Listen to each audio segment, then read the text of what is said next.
Open descending thoracic and thoracoabdominal aortic aneurysm repairs have significant morbidity and mortality. Endovascular techniques are associated with lower morbidity and mortality in suitable patients, revolutionizing the treatment paradigm.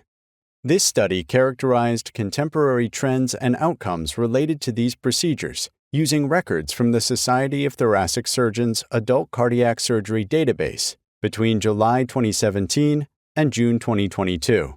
Data were obtained via the Participant User File Research Program, which allows analysis of national-scale, de-identified STS data at investigators' institutions.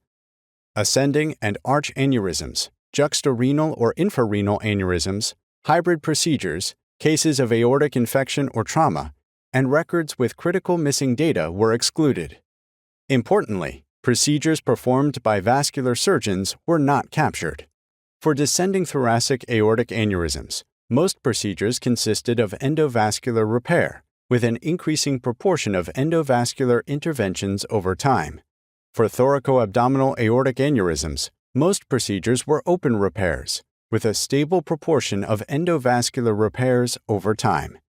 Patients who had open repair were more likely to have had prior aortic interventions, genetic aortopathy, or a family history of aortopathy. For both aneurysm types, worse short-term postoperative outcomes were found to correlate more with the open repair approach. Similar findings are observed in the subgroup of patients without aortic rupture, emergent or emergent salvage status, preoperative cardiogenic shock, or preoperative unresponsive neurological status. These differences may be related to patient selection, as not all patients may be simultaneously eligible for both treatments, and detailed anatomical eligibility data were unavailable for comparison. For thoracoabdominal aortic aneurysms, higher volume centers had better outcomes for open repair. Therefore, referring high-risk patients to experienced aortic centers may help improve outcomes.